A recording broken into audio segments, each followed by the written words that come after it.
So we talked about the confrontation from the point of view of power structure in Europe 1517. You all know at this moment there would be two major international power centers. One is the Holy Roman Empire, no one person, multiple sources, but embodied in the person of the Holy Roman Emperor.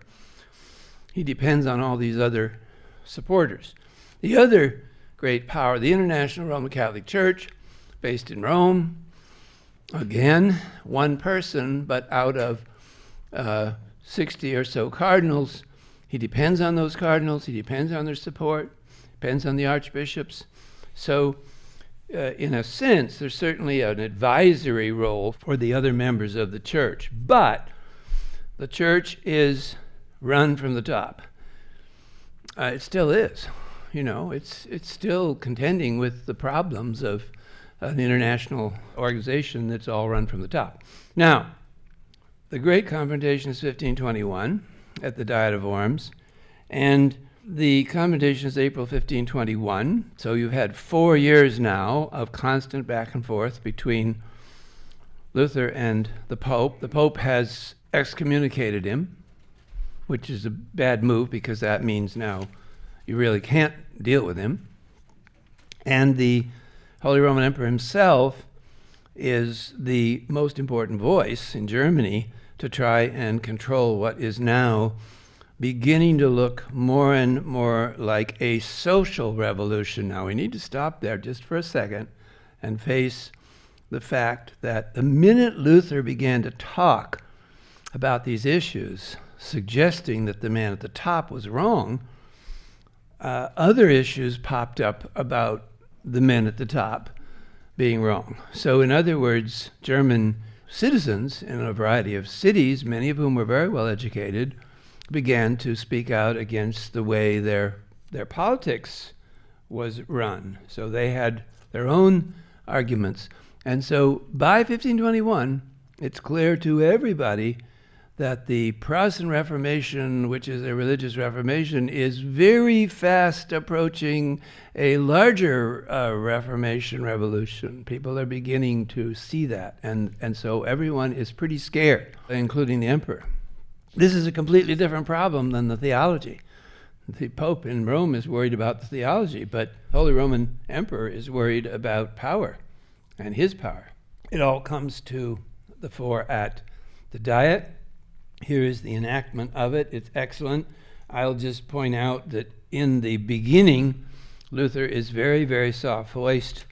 Looks like he's going to be cowed into silence, and everyone gets worried on his side, and then he recovers and comes back the second day, and that's when you hear him say, "Here I stand." So he comes out the door, and there's a horse waiting for him. He begins to ride back to Wittenberg, but of course the Duke has already planned for this, if this is what happened, and so along the road he's kidnapped. He's on his horse with one of his friends, and masked men swoop him off his horse, pick him up, carry him off, and he disappears.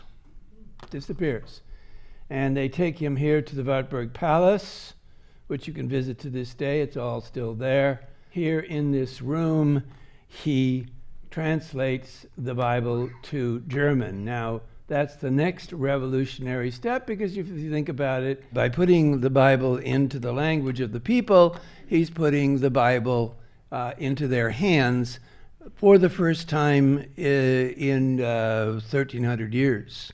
This is the first time that ordinary people can read the text, what has always either been in Greek or Latin.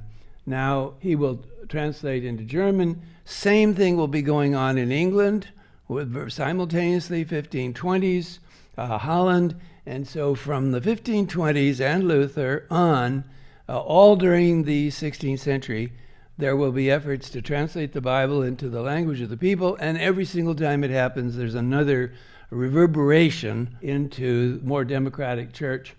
Here it is. Here's the Bible that he translates. And of course, this is the very, very center of the Reformation, because this means that people can meet and they can discuss the Bible. I'll bet some of you have been to Bible discussion groups. Bible, the language of the people.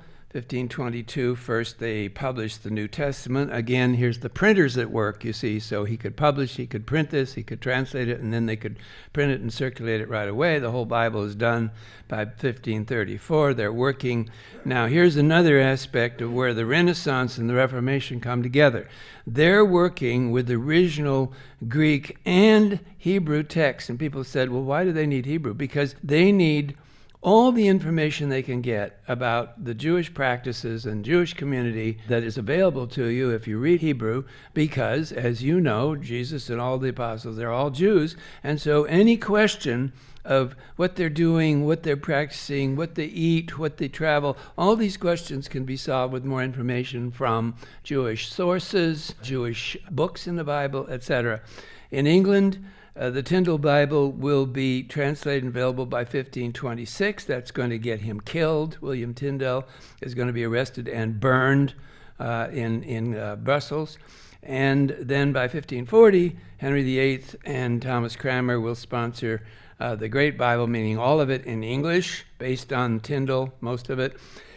And as you know, by 1611, so 100 years later, King James Bible, sponsored by the King of England, giving them all the resources they needed, a huge team of translators, multiple teams of translators working multiple locations independently, passing the text from one group to the next, to the next, to the next, correcting the mistakes the previous group made. And by 1611, you have by far the most authoritative Bible in any European language. All of this is thanks to Luther. This is all thanks to Luther. So you see, this goes way beyond just the theological dispute. It goes into social practices, church structure, you name it. It's all opened up. Now, why didn't the Holy Roman Emperor stop all this?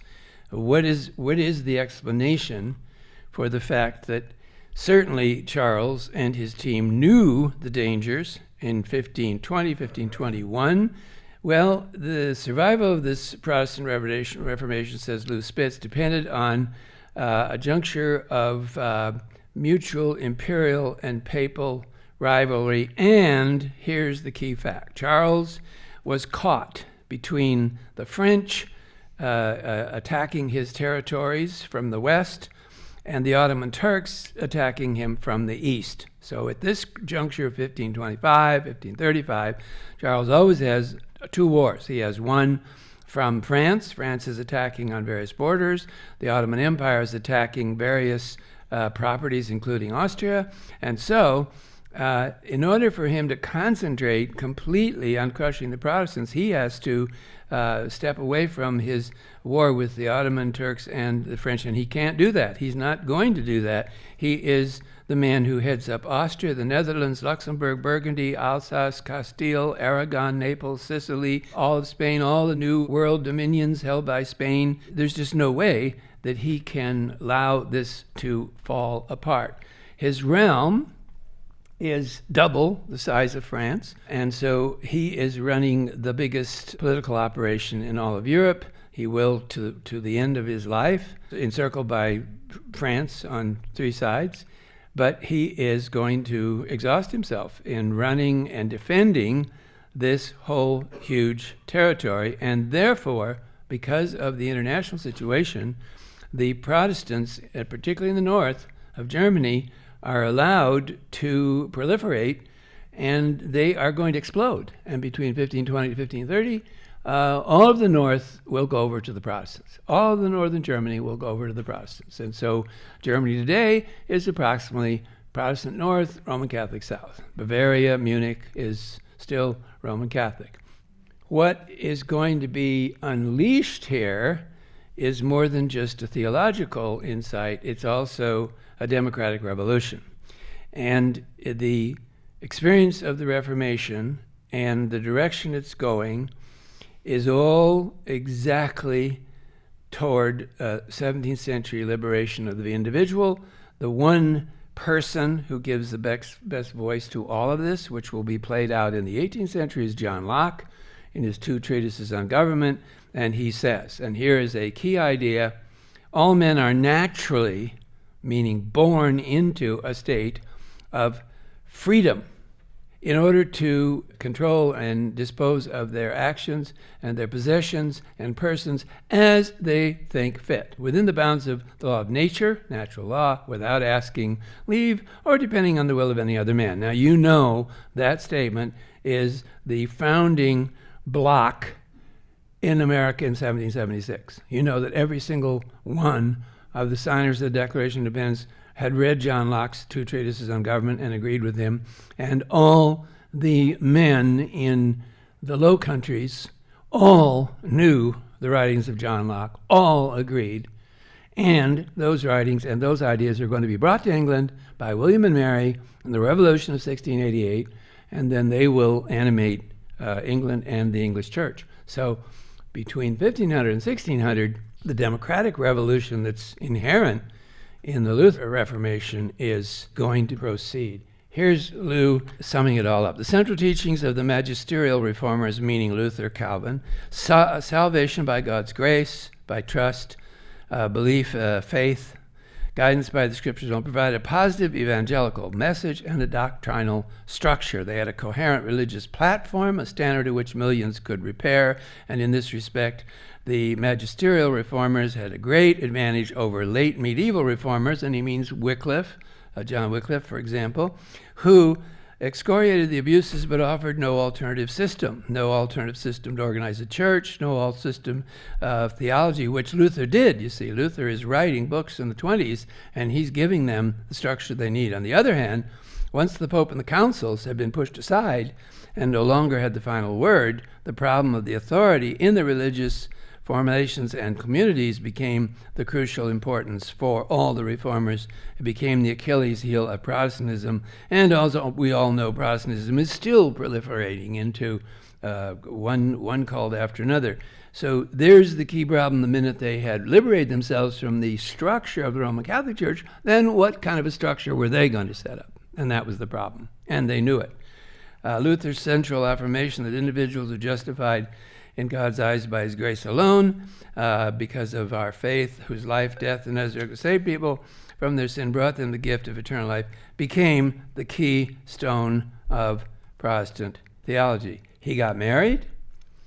He had a big family of children, and they loved him, and his wife loved him, and he loved her, and he lived to February 18th, 1546, 62, and died here in East Laban, apparent heart attack in that little house, same little house, stayed in all of his life. Here's the church, the city where he's buried. Here's his tomb, and here's the statue to remember him.